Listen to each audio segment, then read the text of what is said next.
Hey, everybody, grab your goat, grab something to drink, maybe grab some popcorn because it is time for the Witches Movie Coven. Yes, indeed, it is Wednesday and it is live. And I'm being the token girl here today, aren't I? I am. Sadly, Heather and Courtney are not here. They will be here next week, I am sure. But let's introduce ourselves. My name is Patti Negri. You might know me from The Witching Hour, my regular podcast, or from Ghost Adventures, or from a thousand different things, bathroom walls across America. I just got, well, you know, my name's everywhere. Um, I just got back from 2 weeks, which I could talk about later, in Romania or Transylvania specifically, in the Carpathian Mountains, and Paris, and talk about witchy. Holy moly! But let's introduce our regular guests and then our very special regular sometimes guest. Let's move over to our hair god, Jason. I'm Jason Mankey. I'm a witchcraft author, having written 9 books. This is my first book, The Witch's Athame. And yeah, that's pretty much it. I'm also got married at Michigan State, which plays into our movie tonight. So I'm sporting my green and white colors. Perfect. Thank you. Richard-Lael. Yes, I have to say that's me because Courtney is not here. So that's me. I am Richard-Lael. Richard-Lael is one name, not two. If I were just Richard, I would be a. With that, I am the gentleman psychic. I am everywhere good gentleman psychics are sold, and there are some fakes, but you can always tell a knockoff. With that, I also teach. I teach at University Magicus, and typically on Saturdays. So that is where you can find me. Thank you very much. And our special guest, who's our regular, I have no hair. Regular Mr. Chad Hatter. Hey, welcome. Thank you for having me. I am a costume designer working in Los Angeles, California. I'm an internationally ignored cosplayer, and I'm just happy to be here. And we're happy to have you. Thank you so much. All right. Again, Heather, Courtney, hello, we love you. But you guys are just as important as we are. Carl and Mary Jane and Mickey and all you people out there. Robert, hi Robert. So on your button eyes, it's time for Coraline on the Witches Movie Coven. Indeed, that is our movie today. It is the movie Coraline, which is a stop motion action, whatever you call that, film from, I believe, 2009, if I can remember from 1 minute ago, which I'm not sure. Yes, 2009. Richard-Lael, just in case someone has not seen it yet, do you have an unbiased? I do have an unbiased movie synopsis for you. So this is Tim Burton's Wet Dream. This is not a Tim Burton film. Everyone thinks it is a Tim Burton film. It is not. I cannot stress this enough. Is not Tim Burton. This is not Tim Burton. This is not Tim Burton. Just so you know. If you're Richard-Lael, yes. Is this a Tim Burton movie? Yes. No. Richard-Lael, who didn't direct it? Tim Burton. Tim Burton did not direct this movie. He has nothing to do with this movie. Nothing. So the story of Coraline is a beautiful stop motion animated film. And 2009, it is about a family, a young family who moves into an old house that has been turned into apartment buildings. And mom and dad are both so incredibly busy.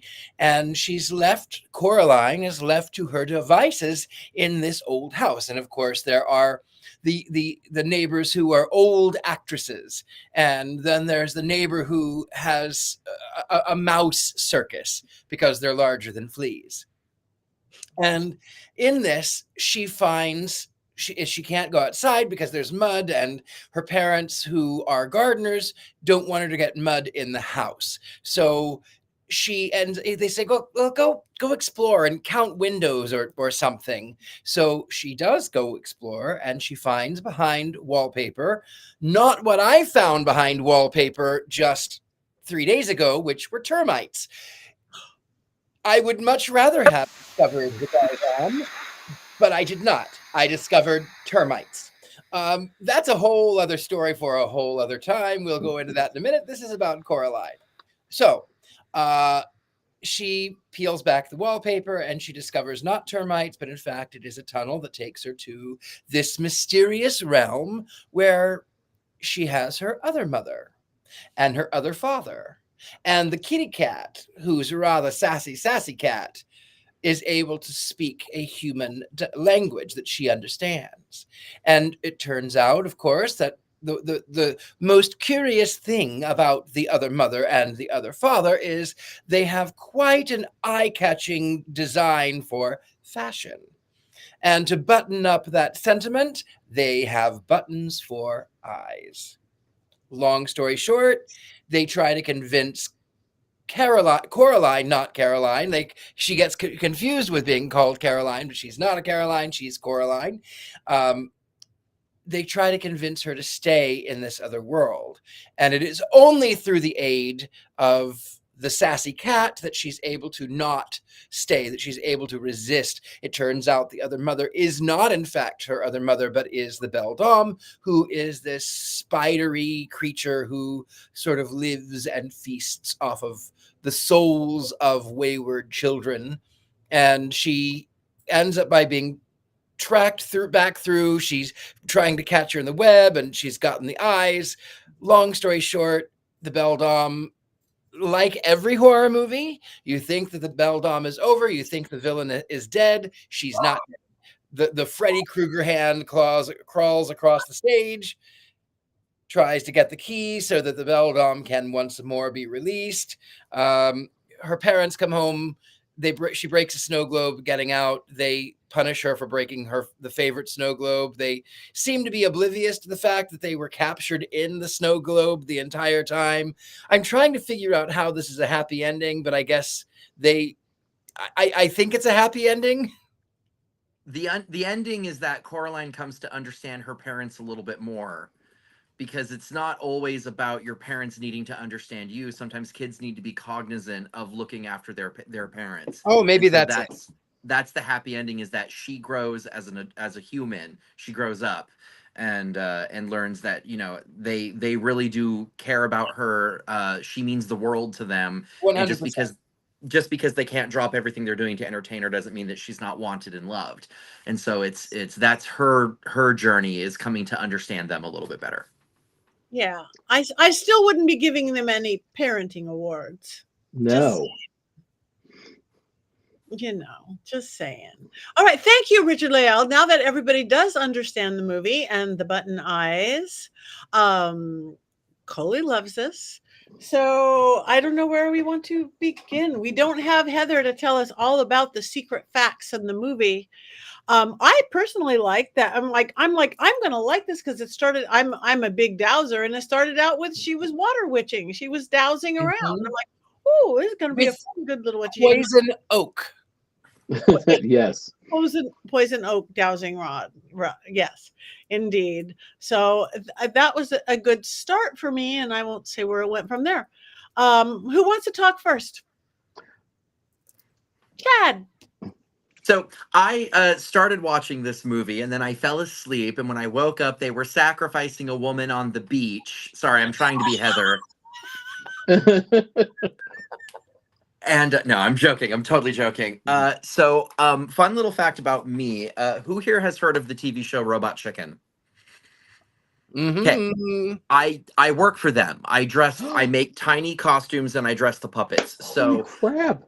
The stop motion animation element of this film is something I know quite a lot about. So I just wanted to talk for a little bit about sort of the work that went into creating the costumes for the puppets, because they're 1/6 scale of a human. They're tiny.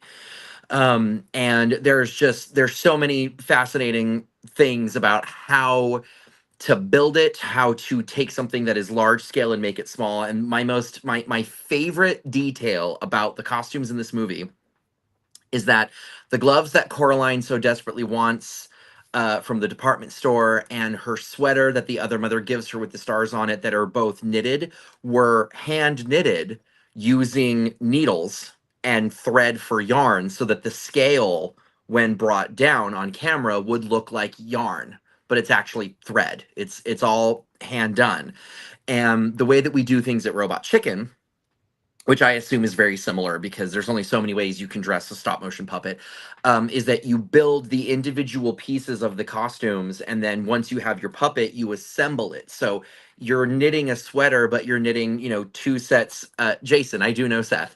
I have a nasty habit of turning corners too quick and almost knocking him over. And twice I've accidentally knocked over Patton Oswalt because he's always in the offices and he's always in my way. But anyway, you knit, you know, individual sleeves, you knit the torso, and then you assemble them, and then you go through with horsehair and a beading needle, and you know, sew all the individual things together. And what I love about Coraline is that at the time that they made the movie, a lot of the textiles were hand done. So nowadays, if you needed say, you know, the other mother, when we first see her, she's a mirror image of Coraline's mom. So she's in the sweater, but instead of the neck brace, the sweater has become a turtleneck. Well, the cuffs of her sweater and the turtleneck and the bottom is the ribbing off of a child's sock.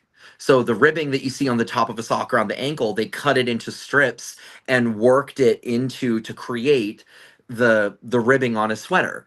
But then later, when she begins to kind of transform and she has the polka dot look of a 50s housewife, that was fabric that they would have hand painted. So the evolution of the other mother from, you know, looking like her mom to becoming this sort of eldritch horror, the polka dots begin to turn into scales and they begin to take on this kind of arachnid kind of vibe. Because in the book, Coraline, which is radically different, the other mother looks identical to Coraline's mother, except her hair moves as if it's underwater constantly.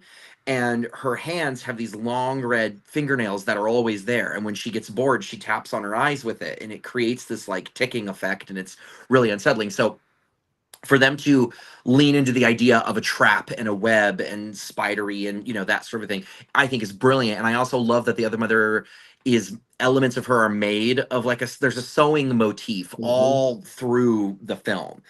The opening where you see the doll, you know, the lure being made, and you see the hand made of needles and stuff like that. It's fabulous. It's absolutely fabulous work. But I love the costumes in this movie because they're so beautifully done and they're so fabulous. And one other, before I relinquish back to the group at large, one other notable little factoid that you guys might get a kick out of is when you're dressing stop motion costumes, the hair and the fabric tends to move because you're you know, moving them in increments and taking a picture, moving, taking a picture. So the way that we prevent fabric from jittering, because it'll do this if you're constantly moving it, after a costume is put on a puppet after they're dressed, we dunk them in starch. And so you stiffen all of the fabrics, and that's what prevents them from moving around on you. So when you look at Coraline's mom, you know, her sweater is really frumpy and her jeans are kind of wrinkled. So the way you do that is you soak it, you know, you spray it, whatever, with the starch, and then you go through and work all those wrinkles into it. So if you've got, you know, 5 or 6 versions of the same character, that means every wrinkle has to be the same on every single one of them. So you're doing each one piece by piece by piece by piece by piece. And it's like at Robot Chicken, we do have tiny buttons. We 3D print them. And then they're cleaned up with the Dremel, but they're very small. And so we find ways to fake things a lot. My favorite thing to do is whenever I have to make a jacket with a zipper, the individual teeth of the zipper are metallic beads that are strung together so that when you see it on the doll, or on the puppet rather, it looks like the teeth of a zipper, but they're beads. Little stuff like that. So those are my factoids. I have more about this movie. I have a lot of information about this movie and the book. But as far as costumes go, which is I believe what I'm here for, that's what I have. That's what I have for now. So I'm really great at talking, but I'm really bad at stopping. No, that's fascinating because I don't personally know anything about stop motion or how they do it. It seems very tedious way of filmmaking.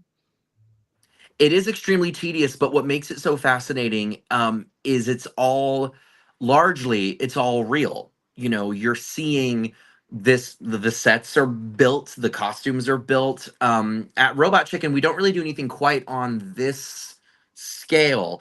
But if you look on YouTube and you look online, you can find behind the scenes pictures of them working on the movie, and the set for the house, you know, would cover a kitchen table, but all the ground around it, the hills leading off into the cyclorama that then becomes the mountains and stuff, all of that it's there. There's no green screen. They build all of it, and everything is cut into like pie slices, so you can move a chunk like a chunk out to get in and animate, and then you put it back, and then you take your picture, and then you move it out and you go back in, and it is a very time consuming process.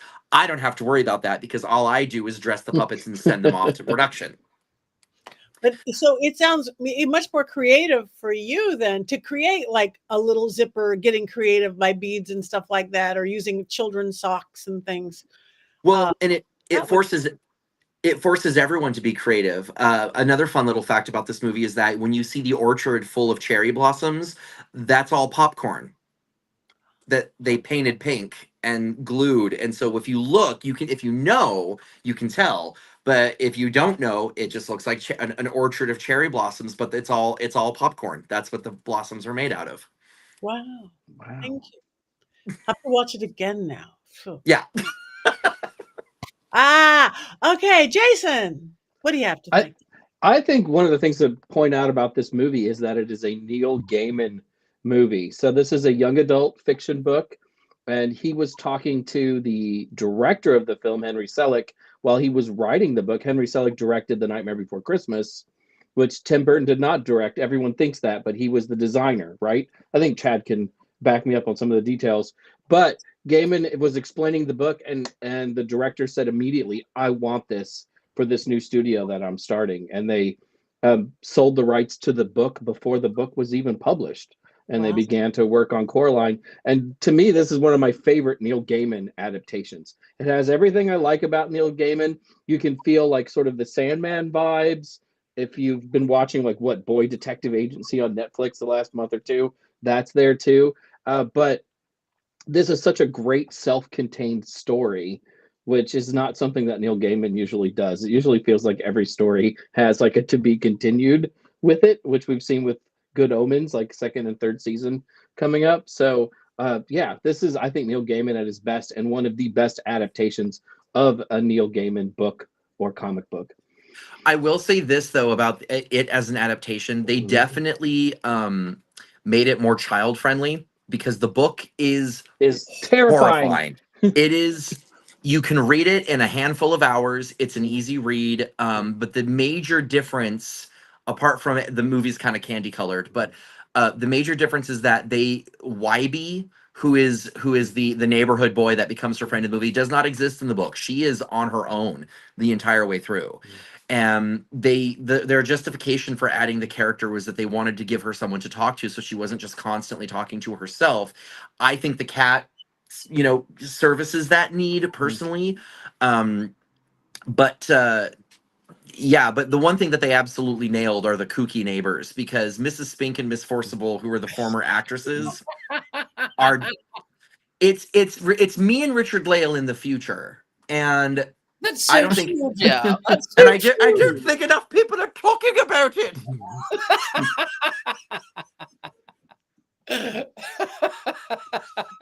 Am I wrong? I have to admit, what I loved was the tea leaf readings that the neighbors are doing. I had a good chuckle about that. Oh, read the teas, dear. Oh, well, you're not looking closely. Oh, you have no good eyesight anyway.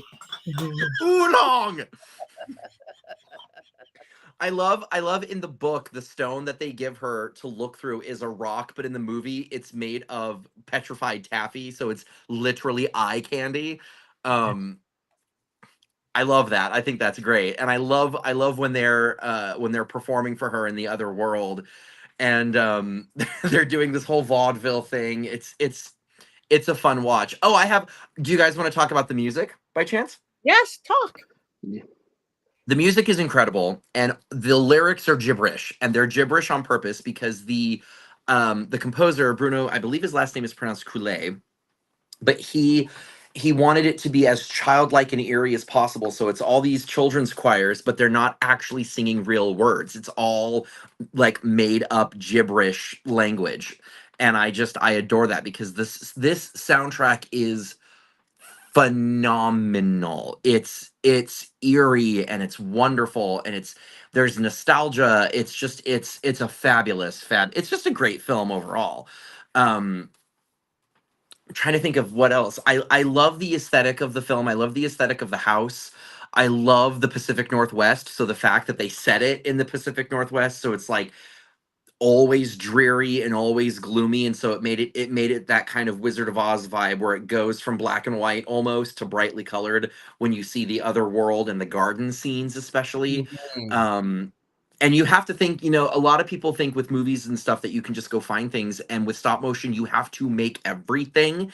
And I love looking up the different apparatuses that they invented for the garden, because there are flowers that are hand crank flowers, where the base is a dog toy with a bunch of petals stuck in it, so when you crank it, it goes like this, and when you uncrank it, it slowly opens. And that's how they were able to get all the flowers to open at the same time, is they're all connected to the same apparatus. It's brilliant. It's the work that goes into it is insane. And I have one other thing to say before I continue making this show all about me. um Someone down here in the comments made a comment about, if it's so time consuming and so expensive, why are people still doing stop motion like this? Well, I feel the need to point out that the studio Leica is Leica. I always get that wrong, but the studio is owned by the son of the CEO of Nike. So it's a privately funded studio. They can make whatever they want, and they do, without having to worry about a budget. It doesn't matter if their movies make money, they're able to keep making them because it's a passion project for this guy. And so it's the only time I ever approve of nepotism, because he's actually using it for good. Because you look at the other movies they've done, like Kubo and the Box Trolls. They're such fun, weird movies that no mainstream studio would produce, because they're not, bankable. But they are, because they're just it's art. It's art. It's It art. is art. It is And this movie absolutely- is so beautiful. Like, this is the prettiest stop motion animation movie I've ever seen. When I hadn't watched it in over 10 years, and I wondered if it was CGI at first, because it's just so vivid. The colors pop so much. Everything about it looks so perfectly put together. And I think when we think of stop animation, we often think of things like all the Christmas specials that we grew up with, which look crappy. And this just looks so good. It looks like they spent more than $60 million. Looks like they spent twice as much as $60 million. Well, thank you. I probably really should watch it again. I watched it last night after jet lag, and I probably would wake up, not off and not off, but it sure was pretty. I must say though that I know it's telling a story, and I know you can get real psychological about it, but the relationships, the parent relationships, I just felt so sorry for her all the time. All the time. It's like, whether her real parents or other parents, or which parents are the real parents, it's like, I don't want to hurt like this. So that really did bother me. Again, I had jet lag, I had all sorts of things. I kept saying how pretty it is. And yeah, I like the little intricacies and I like the music, but it's like this poor little girl, this poor little girl. So I'm still waiting for the happy ending though. I'm still waiting for the happy ending. It's an interesting cautionary tale for grown-ups, that the predators that exist in the world will always try to offer something that you're not making available to your offspring, and that's how they get them.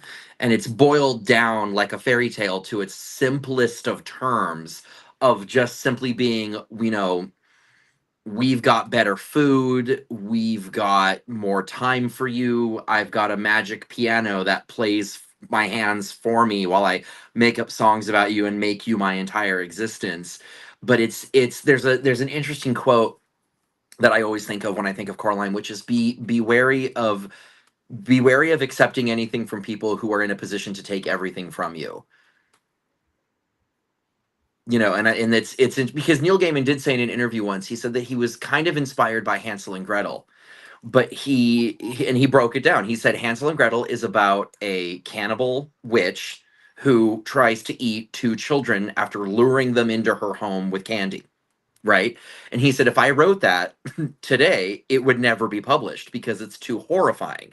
So he ramped up the fantasy element, and it's interesting because there are some contemporary interviews with him where he refers to the Beldam as a witch.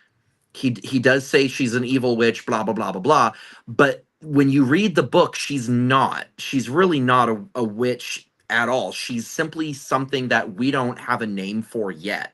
She's some other entity completely. Because it's true that in the book she only makes, as you know, there's a line that should have been in the movie that's not. That's in the book where Coraline is trying to figure out how much of the world she has built, and she starts walking away from the house. And the movie nailed this idea of the further she gets from the house, it starts to things kind of pixelate and go away and then come back again. And she references that she you know, she's walking in one direction away from the house and then she ends up walking back toward it. It's almost as if she like goes, you know, around the world and comes back. And she makes a comment. She's like, it's so weird that this reality only, you know, ends at the boundaries of this house. And the cat says, well, spiders' webs only need to be big enough to catch their prey. You know, and that's a line that should have been in the movie. It should have been in there because that's the moment where it clicks in her mind, where she's like, I might actually be in trouble here. And one thing that they did do in the movie that's not really in the book is that every time she one-ups the other mother, the world starts to collapse. And it, you know, you see the color drain out of the world and everything cracks. And I love the scene where when she's walking back through the house, as she passes the wallpaper, it peels and things begin to, you know, fall apart because the other mother is losing her control on this reality, because Coraline is taking, you know, she finds the souls of the ghost children and she begins to kind of, you know, she's stealing her sustenance. And there was a deleted plot line that, because I have a copy of the shooting script somewhere, but there was a deleted idea that they ran with, where as the other mother begins to become more kind of arachnid and she starts to fall apart, she's starving. And so that's part of the reason why she's getting thinner and thinner and thinner, is because, you know, she's waiting to effectively eat Coraline. And they had this deleted plot line where there was going to be a scene where we were actually going to see her rip a piece of the flesh off of the needle bones that she has and eat it, because she's so emaciated. She's feeding off of herself, and that's why she's all broken apart the way that she is, because she's just waiting to eat Coraline. And if you look at the concept art for the movie, and it's so chilling, but there's when the world breaks down to its base component, which is ultimately the spider web, in the concept art, the bodies of the children are woven into the web. Like the husks of them are there. So it's gateway horror at its best, but also it would be so easy to remake this story as a legit, like, rated R film, because all of it is there. So it makes sense that they candy colored it the way that they did it, because they had to find a way to make it palatable when when you really look at it, it's so dark. It's so dark. And there's another great moment in the book. Feel free to cut me off. You can mute me at any time. There's another great moment in the book where the cat has the ability to come back and forth from the real world to the other world. And Coraline makes a comment like, oh, you must be the other cat. And he's like, I'm not the other anything. And she's like, oh, well, you know, you don't have button eyes. And he's like, no, her kind don't like cats, you know, which is to me another indicator that she's not a witch. But anyway, in the book, the cat is ultimately the one that kind of saves the day a little bit, because he knows what's going on because he's a cat. Cats just, they know things. And he becomes her guide throughout all of it. But there is a point where she toward the end, she bumps into him and he looks scared and she's like, "Why are you scared?" And he's like, "I can't get out. She figured out how I was getting in and out and she closed all the doors. I can't leave." And he's terrified because he's now trapped in this reality. Whereas before he was very cavalier about going back and forth and stuff like that. And I love the moment in the movie where he catches the kangaroo mouse and he kills it and it turns into a rat because it's one of her spies.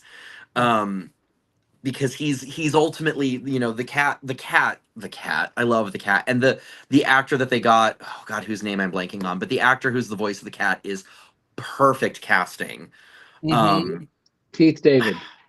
Keith David, thank you. The Yeah, voice no, of Goliath on Gargoyles. I was gonna say Gargoyles. Just incredible. And wouldn't you think, Chadwick, and everybody, wouldn't you think that maybe she might not be a witch, the beldam, but what do you think she might be related to Pennywise the clown? It's what's interesting about the It backstory franchise, whatever, is they do go into there is information in It where you find out that Pennywise, spoiler for anyone who wants to read, but he's something malevolent. He's a deity of some sort that got trapped on this plane of reality and figured out the best way he possibly could to survive was to evolve with humanity and become this thing. Because even Pennywise, there are creatures in the universe that he's afraid of. You know what I mean? So they're not dissimilar at all. I'm also reminded of, if any of you are Fran Dreschers, all the Fran Dreschers. If any of you are fans of Gravity Falls, there's an element of Bill Cipher has an element of Pennywise and an element of Other Mother woven into him as well. You know, and I love it when kids win the day. I love it when they're the heroes of their stories, and that's why I love Alice in Wonderland and why I love The Wizard of Oz and, you know, that sort of thing. And I think that I also have a problem with authority. So any opportunity to one up a grown up, I'm going to be all for. Richard-Lael. Yeah, well, I will actually talk a little bit about the spider form. So there is, according to Greek mythology, and which has weaved its way into other religions, is Arachnia. Arachnia was a woman who would weave. That was what she did. She wove and wove and wove. And one day she said, "I weave better than the goddess herself." And Aphrodite was very angry, and she said, she comes down and she had a weave off. And so Arachnia did weave better than the goddess. And so Aphrodite says to Arachnia, "You want to weave? You better weave." And she turns her into a spider. In a modern vernacular, she says something along those lines. But in her own right, Arachnia becomes a goddess in her own right. And I find it to be quite intriguing because the spider is oftentimes the villain or the evil or the wicked, when really spiders are very clean. They take care of pests. They weave your dreams for you. They oftentimes do not attack humans. They just don't have, either their mouths are too small, or, you know, if they get startled, then maybe they might, but typically spiders are not after humans. And then on my own self, I know this sounds kind of cuckoo for Cocoa Puffs, and she's probably watching, so I'm going to tell you this anyway. So many years ago, I have a friend who, his mother had injured her back, and she was in some bad way. And my friend said, "Well, you know what? I'm just going to give her a rock and tell her that I went to this black magician, and that's all that it is. And I think it's just in her head." And I said, no. Actually, don't do that. Don't do that. Don't just give her that, because you could really mess her up even worse. Don't do that. I said, actually, what I will do, I'll write her a letter. I will dream of her.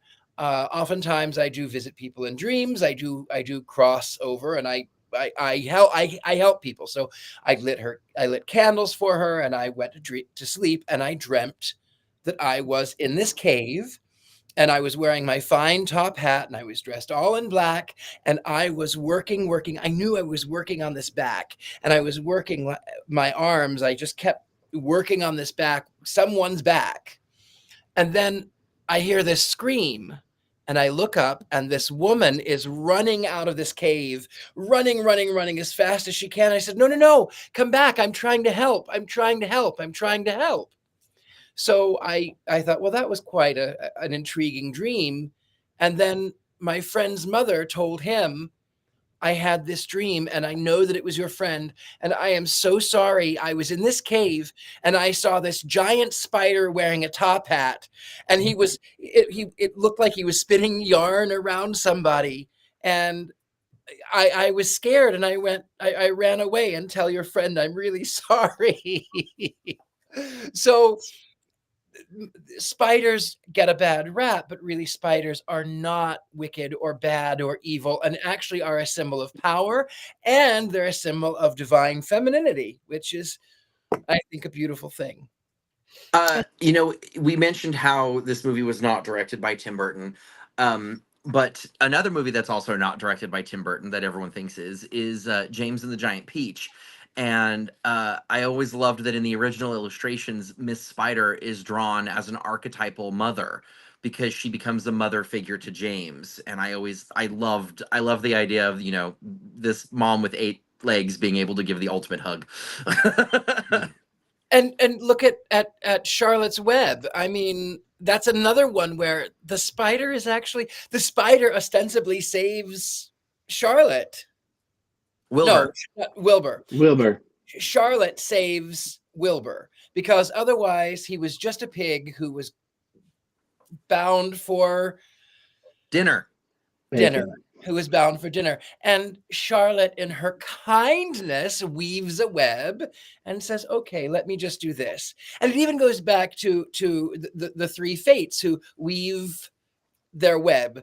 Now, that can be, they can be loving or not, but it goes back to 3 fates.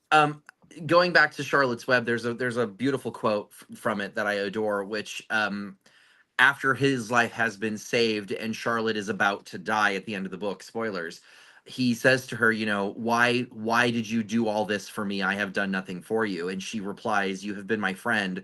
And that in and of itself is a massive deed. And that just wrecks me. Because it's my mom. It was my mom's favorite book growing up, so I have a connection to Charlotte's Web. So you do like all the like beautiful, loving stuff, and when I think of Charlotte's Web, all I can hear is Paul Lynde going, "Hey there, Charlotte." When that's all that I can hear in my head. That's it. That's all Charlotte's Web to me is another Paul Lynde vehicle. That is also true. That is equally true.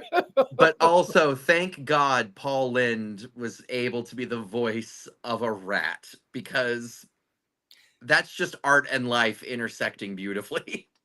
I love Paul Lynde. That's not an insult to Paul Lynde. I love Paul. No, well, I think we all do.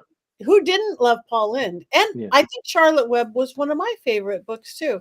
And I think loving spiders is a running thing in our chat room. I've always loved spiders because the intricacy of their webs and what they can create. Mm-hmm. Well, and they're born with it. They don't have it's not like birds who are taught to fly and lions that are taught to hunt. Spiders hatch and they got it. And I've always had great respect. Growing up in Colorado, where I'm from, we get, the barn spiders and orb weavers and stuff like that make the webs the size of a stop sign. And being able to just right at dusk when they start, working on it, being able to just kind of sit back and watch them. People are always like, they have too many legs. No, they have the exact amount they need to do what they do. And I've always appreciated that I work with thread and they work with thread. And it's just, I hold on. I have to chat amongst yourselves. Hold on. I will tell you, I used to have a pet spider named Aristotle. And Aristotle, of course, those of you who know my one obsession is the Addams Family. Aristotle was the octopus that the Addams family had. But I had a pet tarantula, and I was maybe 12, and my sister and brother-in-law were living upstairs in the house that I grew up in. And my sister's husband, who's 6'3" and was like 250 pounds, he comes running downstairs at like a madman, and he says, oh, there's a spider, it's as big as my head, there's a spider. And I go upstairs, and it is just a brown tarantula, and I scoop it up, and it became my friend, and I had that spider for so many years. And the only thing that I will tell you, that the only time it actually startled me, is that I would keep the spider on my shoulder and walk around the house, and I had forgotten that it was there one day. And up my shoulder crawls this giant spider, and it was the size of my hand. And I looked down, and there's this big brown thing, and I went, oh, right, okay, all right, it's Aristotle, okay. So Darn. my wife's absolutely scared to death of spiders. So in our house, she's always screaming, Jason, come take care of the spider. When she was a small child, she was looking up at her ceiling one night, and she saw her ceiling moving because there was like a spider nest up there, and all the babies were born. So she came down and told her parents, the ceiling is moving, something is wrong. And they ignored her. Eventually her dad went up, sprayed the ceiling with bug spray, and then left. And then she went, then she's in bed, and all of the spiders started falling on her face. So my wife is absolutely terrified of spiders, and it's not a joke. Like, I can't touch a bush or walk through like a low-hanging limb of a tree, let it scraping my hair or something, because she's like, Jason, there's a spider in there, and you're going to bring it home. So in our house, spiders are really bad, and I feel really, really terrible that I have to kill them, but I also like being married. So it is what it is. I don't have a black Phillip, but I have. How beautiful. So this is Aristotle. My wife just screamed in the other room. So there you go. Is it really named Aristotle? Did you name it? Is. That's why I was giggling, because I was like, oh, great minds and all that. But yeah, he lives on my bed. So when I remember to make my bed, which is very rare, I'll get all the pillows stacked up, and he just sits on top of the pillows and chills, and I think beautiful. Isn't he great? Yeah, I've never seen a stuffed spider. Unfortunately, it is from Harry Potter Land at Universal, and I bought it before we found out that J.K. Rowling was one of the worst human beings currently living. So I don't feel too bad about it. But at the same time, I have never seen a stuffed spider either. So I was like, I might rhinestone it, and Perfect. So yeah. I just can't get past. I'm worrying about toxic bug poison in your wife now, Jason. Oh, she's we've been married for 20 years. I think that if that was there, she's probably over it by now. But the fear remains of spiders, right? And that will never go away. If there's a scream in the house at 9 o'clock at night, 5 in the morning, whatever it is, I know what the scream is about. There is a small spider the size of a dime somewhere on the wall that no other human being could see. But she has like a radar now for spiders. Like, it's right there, Jason. It's right there in the corner. It's in the corner of the house. And I'm like, there's nothing. Oh, okay. It's amazing, like, how her spider radar goes off. Her spider sense. Yes. Yeah. I lived in a big old house. I'm sorry, I didn't mean to cut you off. No, I just even feel guilty watching Spider-Man movies now. It's a very real fear, and I can't make fun of her for it, because that would have been very traumatic, as a kid, right? Yeah, all those little spiders coming down. I used to live in Pasadena in a big old Victorian house that had a lot of spiders, a lot of spiders. And I got this ding dong, on the door, and it's this man in this sort of white uniform, and he says, "Hi, I'm here in the neighborhood, and do you have a moment to speak about?" And it was not what you would think, but he was saying, I'm just going through the neighborhood and talking about, exterminating and getting rid of some of the pests. And I said, I don't have any pests. He says, but I look around and I see you've got a lot of spiders. I said, I know, I don't have any pests. He said, but you have spiders. And I went, why do you think I don't have pests? I have Because I have spiders. spiders. I don't have pests. I have spiders. They're my friends. You're not going to poison my friends. There is a bush out in front of my apartment building that is filled with wolf spiders that, if you don't know anything about a wolf spider, their webs are tunnels. They look like a little silk funnel that just kind of, and they sit down inside of them and wait for things to land in them. And this bush has so many of them. They look like little balconies just all over the bush with little wolf spiders in them. Those are all up and down Lake Hollywood. And they look like almost like silk. They're not like big loose webs. And then they each have a little hole. They each have a little tunnel. And they're almost uniform. The whole like 3 miles around at Lake Hollywood at certain times of year. That is amazing. They're the most beautiful thing I ever saw. We actually had a big wood pile in my little suburban Los Angeles house, but we had pet black widows. We just knew not to play with them and not let them in. We just didn't play with them. So, yeah. Patti, I constantly forget that you and I live in a 20-mile radius of each other. Oh, yeah, we do. And yet we never make an effort to see each other ever. And I was hanging out with a friend of mine the other day who is a sorcerer almost full time. And he was like, what's Patti like? Is she nice? And I was like, she's great. I don't know her. Well, we'll have to hang out. I'm out of town a lot right now, but I will be back. I'm going to be here half of June and all of July, so we will hang. We'll figure it out. We'll look at spiders. We can go. Yeah. Oh, it'll be great. I have a whole like hike in Burbank that I do mid-summer during their nesting season, where all the orb weavers are. That make the big beautiful webs. Richard-Lael and I have a mutual friend by the name of V. Neil, Oscar-winning makeup artist. But she has this Oscar award winning 3 times. Her backyard, which Richard-Lael has been in many times. The last time he was there, he was wearing very little clothing.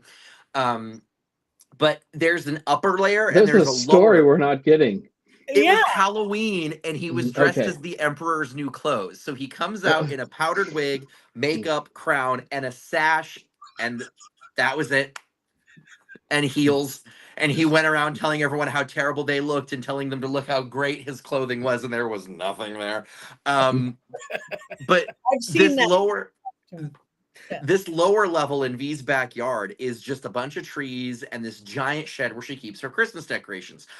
We're only there in November. We never go down there. And the other last year, the other summer, I was doing something at her house, and I decided to walk down to this lower level at night. And I thought, oh, I should take my phone out. And I take my phone out and I turn the flashlight on and I lifted it, and there were 5 or 6 gold, like yellowy blobs just in midair, because they were all giant orb weavers that had built webs in between the trees in the entire lower lot of her backyard. And I was like, I can go no further. And so I went back inside and I told V what happened, and she was like, I want to see. So I took her and I showed her, and she, was horrified. And then the next morning she called me and she says, they're all gone. They're gone. I don't know what happened. They're gone. And I said, V, that breed of spider takes their web down every morning. They build it at dusk, they hunt through the night, and then in the morning they take the web down and they sleep during the day.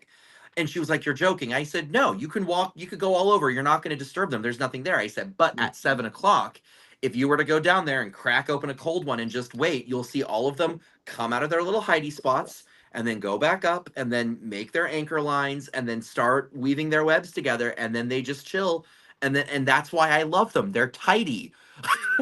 They're way more put together than I will ever be as a grown adult. They make their bed every day.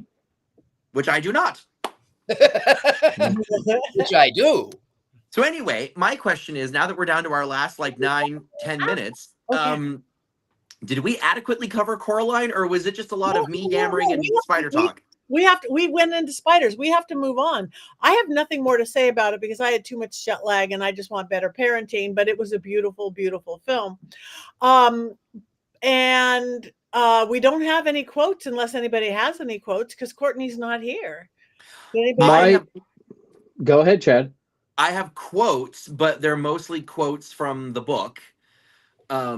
There's a great moment in The Other World where she's talking to the cat and she says, "We could be friends." And he turns around and glares at her and says, "We could be dancing elephants, but we're not." And then he goes, "At least I'm not."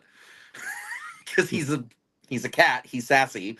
I love Mr. Babinski constantly calling her Caroline and her constantly having to correct him. For those that don't know, Coraline is the scientific name of the rainbow effect you see inside of seashells. That's what that is called. It's abalone is a type of shell, but Coraline is that rainbow sheen that you see inside of a shell. Sorry, I forgot to mention that earlier. Jason, you go off. I'm sure whatever you were going to say was much better than whatever I'm scrambling to try to find. Well, but I did have one quote that I really loved watching the movie. When Coraline's parents are trapped and she's looking for them, the other mother just says, "Maybe they got bored with you and moved to France," which I always thought it was just so funny. Like randomly, your parents are going to move to France and leave you there. You want to know something great about that snow globe? That snow globe with that fountain, which I guess is real important in Michigan, or I think it's Michigan. It's a specific fountain at the Detroit Zoo. Yeah. They don't make snow globes of that fountain. But then this movie came out and so many people were trying to find them. They started making them because of this movie. Wow. So you can get that fountain as an actual snow globe now, but before you could not. Do you guys want to know some other little facts about this movie real quick? It has to be real quick because Mr. Jason has a movie minute.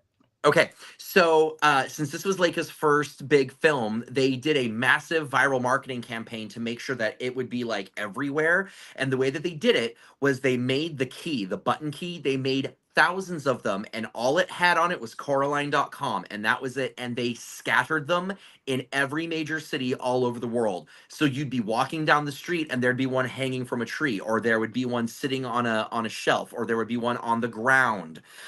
They were everywhere. You can still find them because people collected them and started selling them and mass producing them and whatever.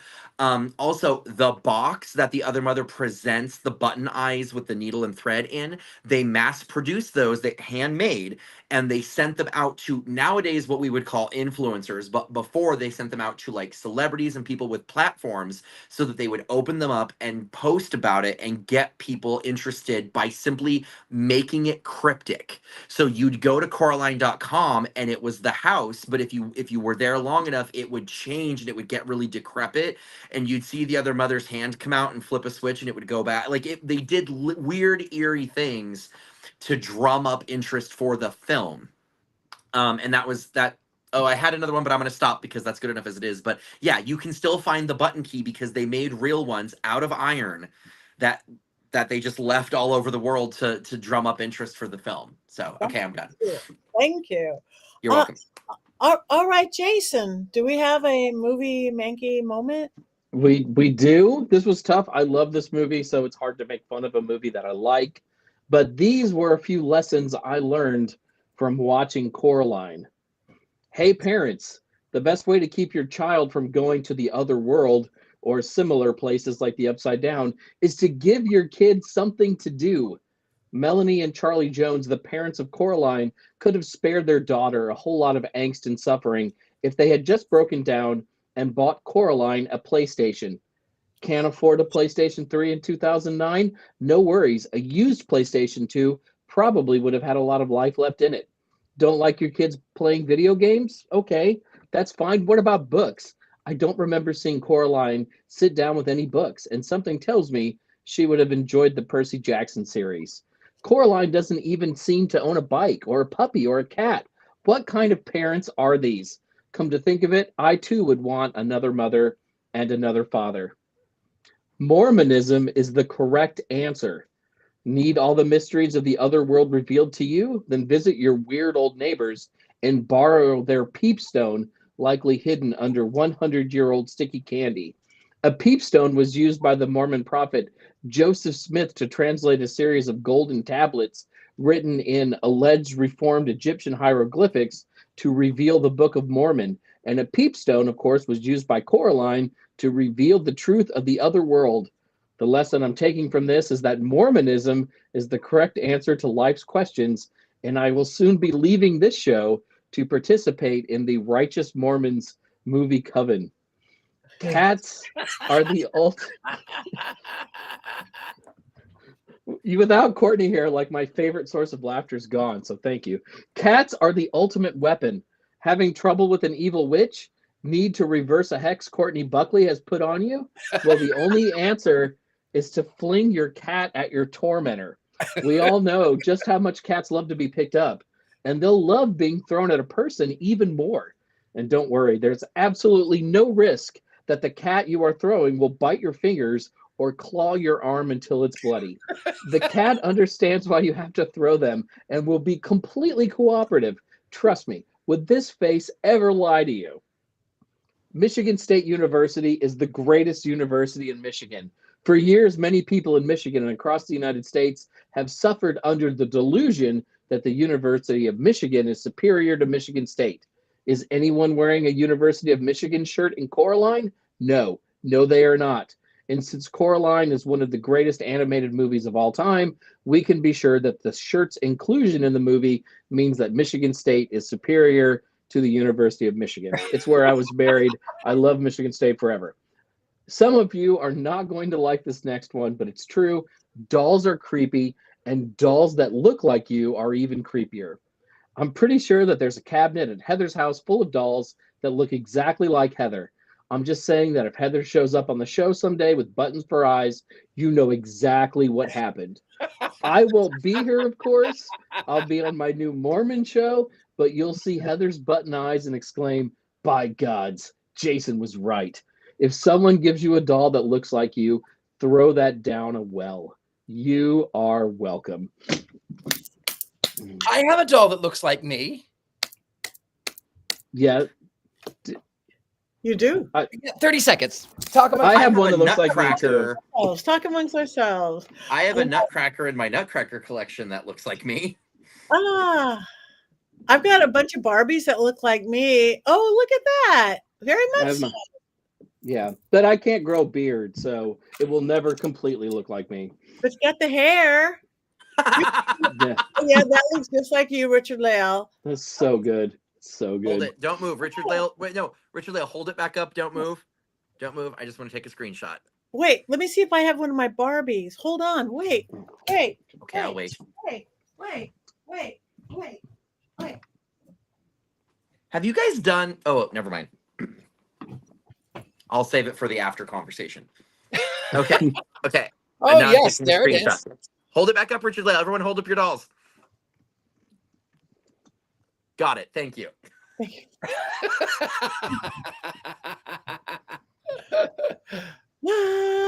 All right. Well, we are at that time.